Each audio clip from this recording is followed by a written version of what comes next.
Sesuatu yang tidak dimengerti atau sesuatu yang ini perlu dicek ulang nih apa yang disampaikan.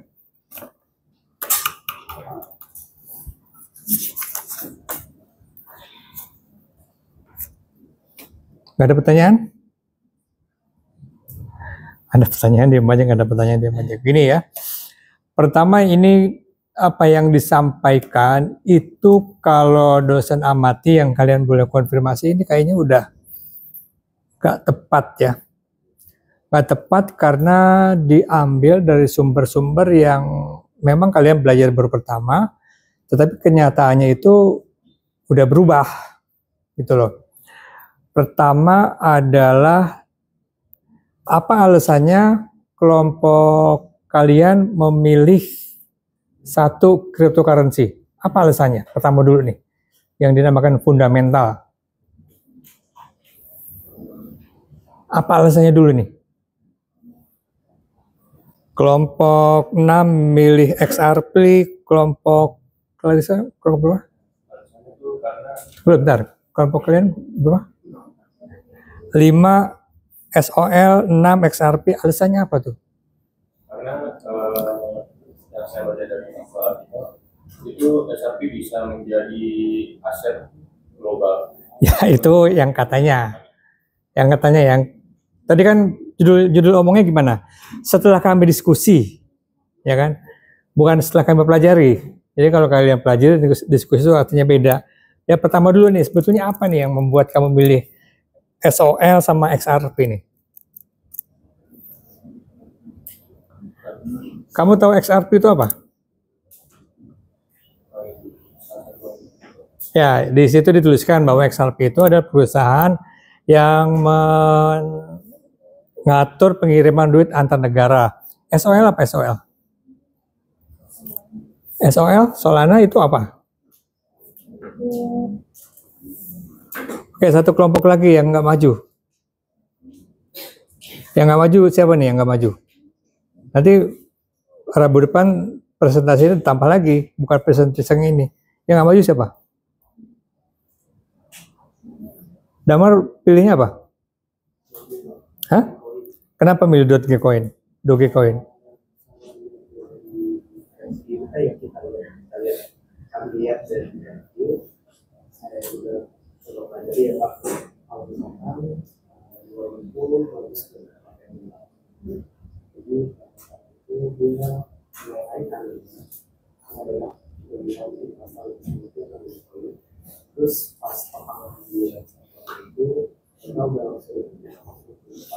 Oke ya. Jadi kesimpulannya apa dari tiga ini?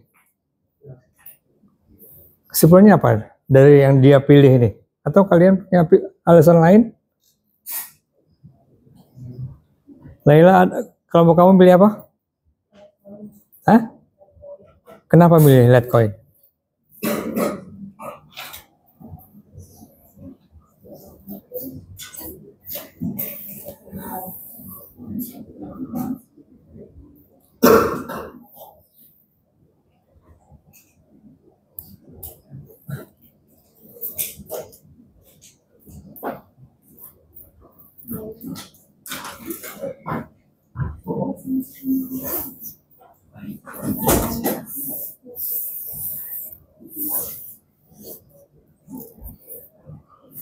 Apa Moren?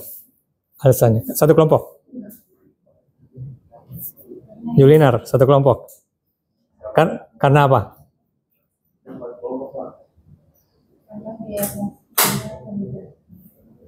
Karena biaya transaksinya itu biaya transaksi apa itu?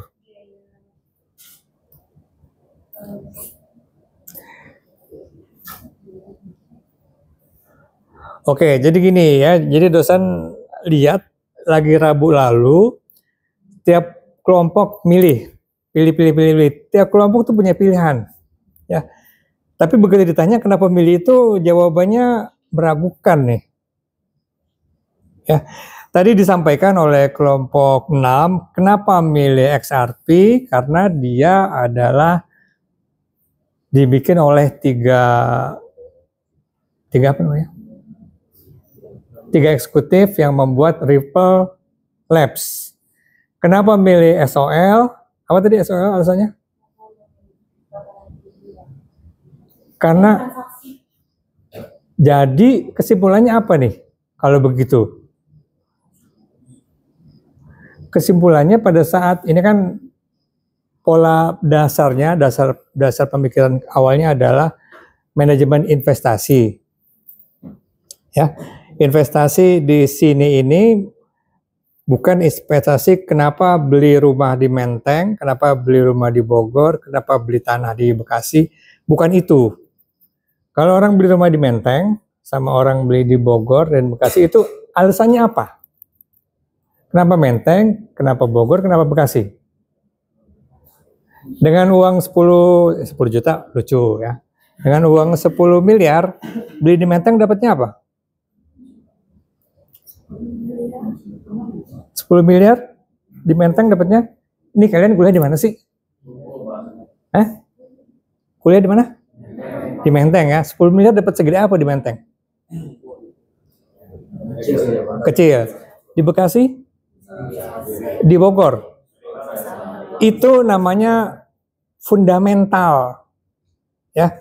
Nah, fundamental apa yang kalian pilih pada saat beli investasi di kripto ini?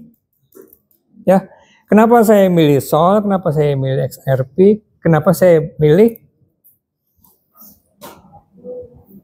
ini pilih apa? Doge.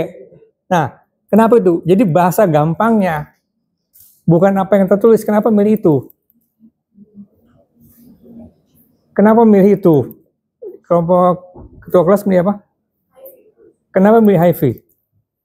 Karena pas awal pilih pertanyaan itu kita lihat dari pasar depan itu perdagangannya lagi naik, makanya kita pilih karena potensi. Oke, sebelum milih ini kalau lagi naik bisa-bisa, kalau turun alasannya beda lagi nih. Nah, jadi alasan itu dulu nih namanya alasan fundamental.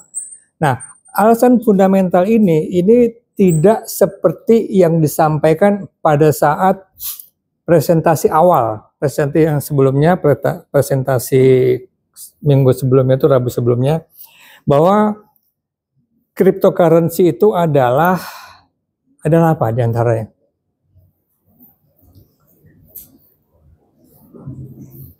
Adalah ada yang ke PPT? Bisa kontak ke PPT? Coba ke presentasi yang kelompok 5 dulu.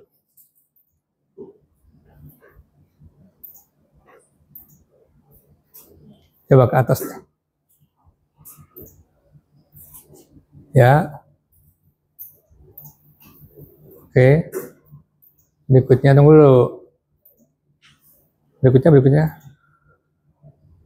Nih, ya ini nggak nyambung dari tadi ya. Pertama adalah peer-to-peer transaction. Peer-to-peer transaction itu waktu itu artinya apa? Hah? Tanpa ada perantara, ya. Tetapi di sini ada perantara nggak? Ada sesuatu yang perlu diketahui nggak pada saat milih kripto itu? Ya, kalau XRP kenapa dipilih? Karena kalian sudah pelajari siapa bosnya, ya kan, 3 orang itu. Jadi pertama adalah memilih siapa sosok di balik penciptaan itu kan. Kemudian SOL, siapa pemimpinnya SOL? Oke, jadi ternyata kripto yang ada itu ada fundamentalnya, ada bisnis di belakang dia membuat itu, ada sesuatu yang besar. Jadi bukan seperti yang dibahas sebelumnya bahwa uang kripto itu adalah uang tanpa apa?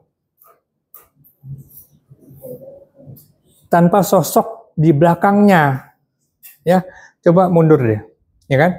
Di sini nih. Near anonymity apa sih, Pak?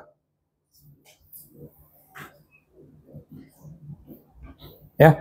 Kalian mau beli mata uang, di sini tulisnya near anonymity.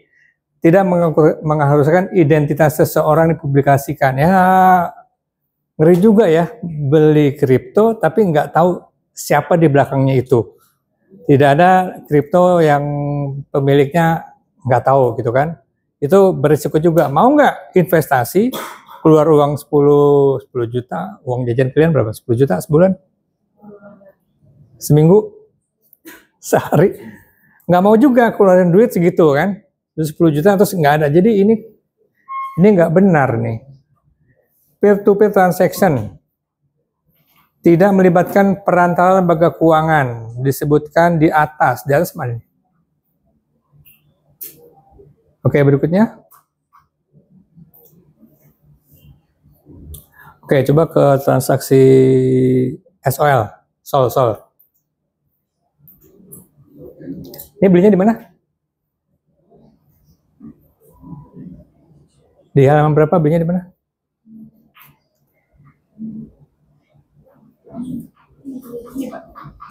Di mana belinya? Ya, di mana ini? Di mana? Beli somai di mana? Iya, di mana? Iya, di abang-abang. Empo-empo juga ada yang jualan. Beli somai di mana? Di sini, beli di sini. Itu jawaban yang pasti. Coba ini jawaban pasti nggak? Di mana belinya nih? Hah? Belinya di mana? Hah? Aplikasi apa? Aplikasi apa? Ini tidak membanding, ini tidak menilai ya. Cuman begini mesti modelnya. Coba yang satu lagi apa? XRP. Sebelumnya. Nah, ini belinya di sini. Ada yang udah punya aplikasinya? Hah? Yang mana? Oke, Binance sama Trade. Di sini nggak ada juga?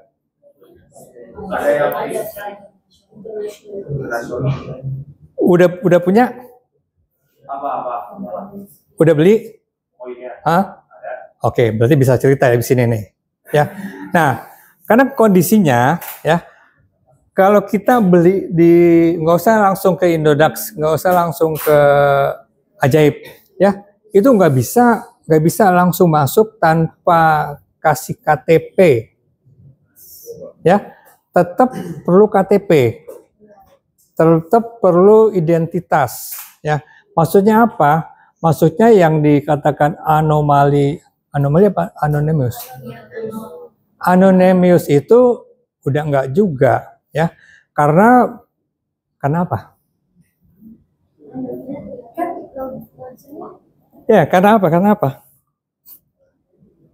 Karena apa nih? Ini sesuatu yang nggak diomongin, tapi udah jelas nih. Karena apa?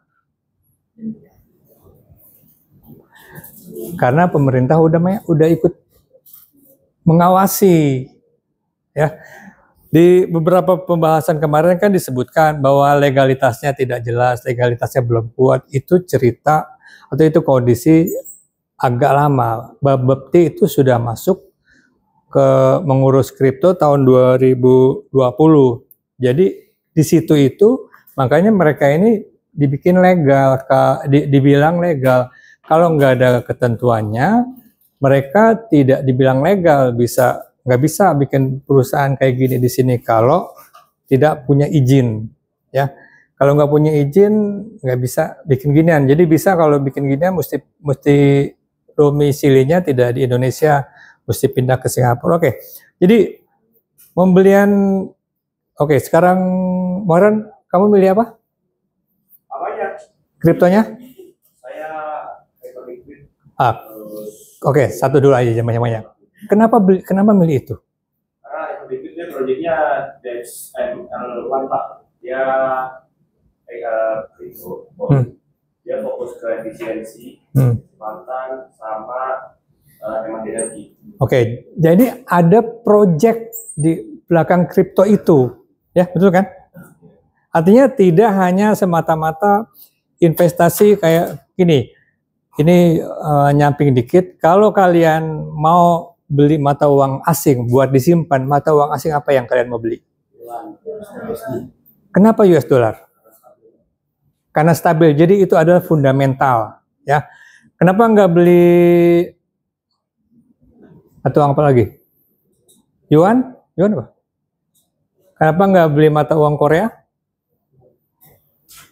Ya, berarti karena kestabilan itu pertama tentang fundamental, ya. Oke, kemudian berikutnya kita ke mana nih? Coba ke investing.com. Ini adalah XRP. Ini kondisi, coba klik 1M. Ya. Sebentar. Ini sampai sini dosen nanya balik nih. Ini tahu bisa baca ini? Ini apa nih maksudnya nih? Nah, ini kan ada namanya. Cuman ini artinya apa? Grafik seperti ini maksudnya apa nih? Ya, apa tuh maksudnya? Kalian sebagai mahasiswa FEB, apa nih kalau kayak gini nih? Kapan tanggal 1? Coba klik sini nih. Klik satu man. Klik satu man, tanggal 1-nya mana? Tanggal 9, tanggal 14/9, tanggal 10, tanggal 8 Oktober, beli tanggal sini ya, tanggal 9. Waktu beli angkanya mana? Ini. Kalau belinya tanggal 14, kondisi sekarang rugi apa untung? Hah? Mau tahu rugi sih nggak mau beli. Betul nggak? Mana XRP?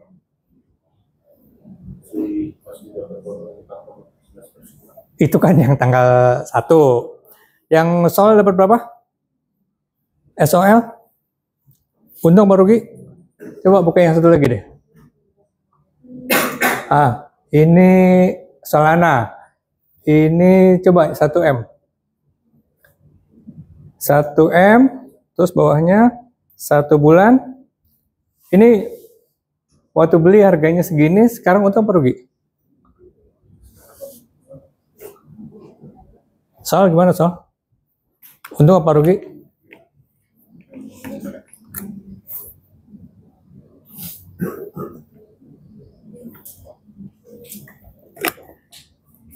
Terus tadi disampaikan oleh kelompok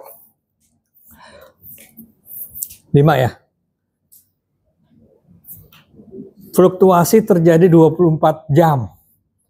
Itu buat orang muda, buat orang tua itu menguntungkan apa nggak menguntungkan?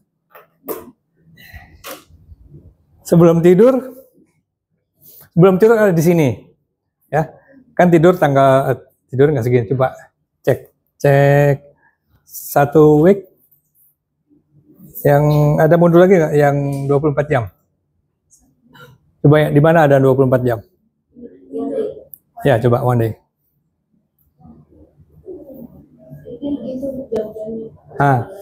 Oke. Ini jam berapa nih?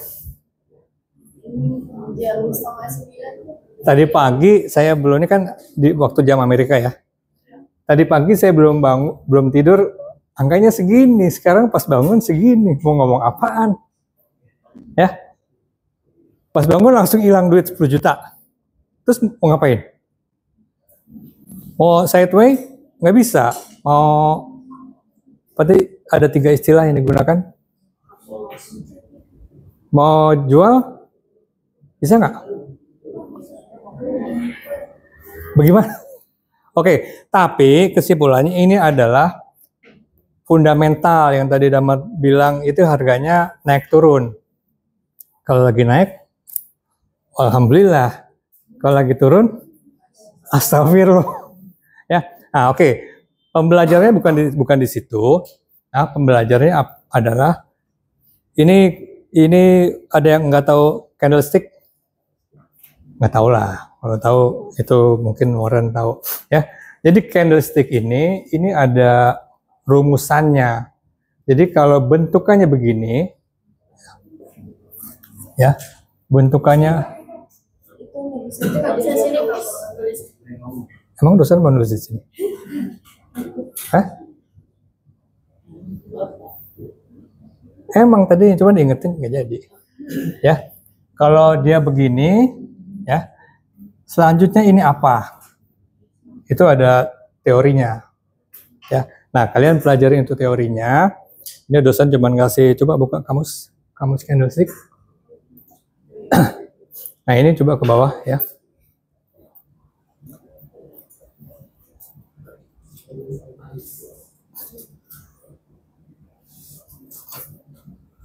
Ini definisinya nggak usah ditunjukin ya. Terus ke bawah ke halaman 30 coba. Halaman 30.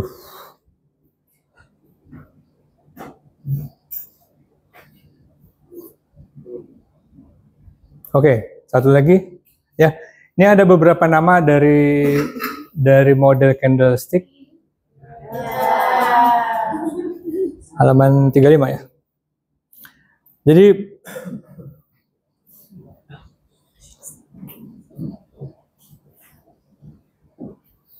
ya, ada beberapa nama yang sesudah ada format, ada pergerakan kayak gini, selanjutnya akan menjadi apa? Itu yang lebih penting dari pembahasan trading ya.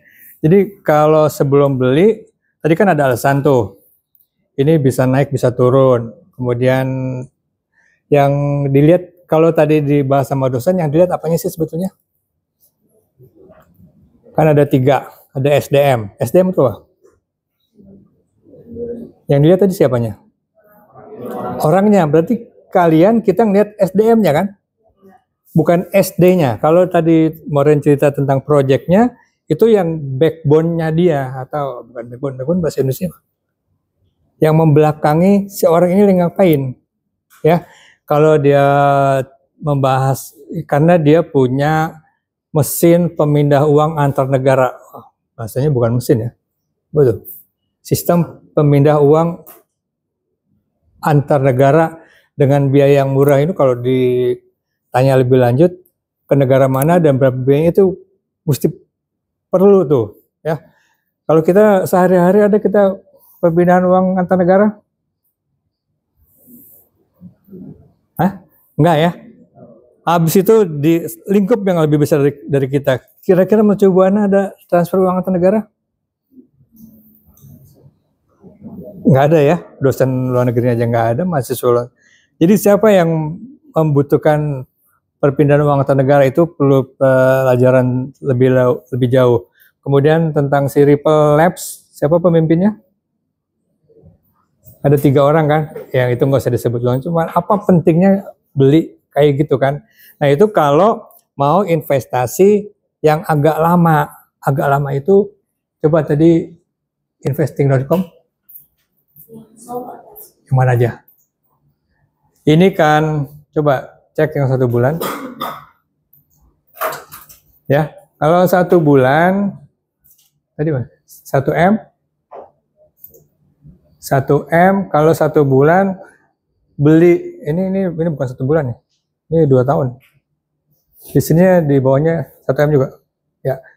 Beli waktu itu sekarang didiemin aja rugi apa untung? Ya, jadi jangka 1 bulan lama apa enggak? Coba kalau 6 bulan. Nih, 6 bulan di atasnya ada 6M enggak? Ada sini.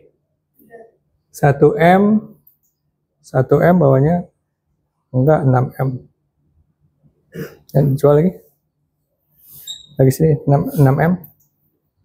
Ini kalau kayak gini Juni ke September ini untung. Ya, karena secara umum sekian bulan itu naik. Jadi mesti hitung juga investasi 10 juta bakal beli ini atau enggak gitu loh. Daripada 10 juta beli ini, mendingan beli apa lagi?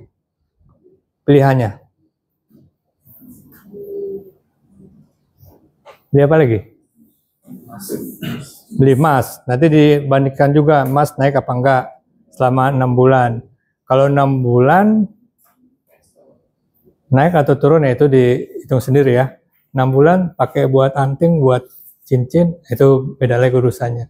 Oke? Sampai sini jelas nggak apa tugasnya? Ya, pelajari ini. Jadi nanti Rabu depan dipotret sampai sini. Selanjutnya menurut kamus itu dia akan naik atau akan turun? Itu pertanyaannya. Hah? Analis ke depannya. Jadi kalian putuskan tuh. Menurut yang kami pelajari dari data di Rabu depan ini, kami pertama adalah ini namanya apa dulu nih? Ya. Terus kemudian sesudah namanya, sesudah ada namanya, ini minggu depan kan P berapa sih? P5 ya. P5 itu apaan? Ya. P5 pilihan kami XRP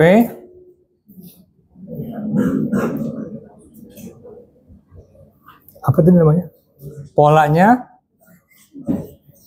Polanya adalah ya, maka psikologinya apa? Cuma ada 3 psikologinya. Ada bullish, bearish, atau sideways. Ya. A, B, C. Kemudian nanti P6-nya dibuktikan. Benar nggak? Itu. Karena ini salah satu metode untuk analisa jual beli atau trading itu pakai sideways. Ada beberapa model lain yang dosen nggak ngajarin juga ya, nggak nguasain juga. Ada metode McDonald, RSI, apa lagi kemarin? Metode. SNR, RNS. Ya nggak semuanya. Jangan pakai perasaan ini hujan nih kita naikin aja nih. Perasaan geluduk nih kita turunin aja, itu nggak dibahas. Oke, dan yang presentasi untuk hasilnya itu jangan yang 2 ini, yang 2 kelompok ini. Toilet setiap pengen pulang. Oke ya. Ada pertanyaan?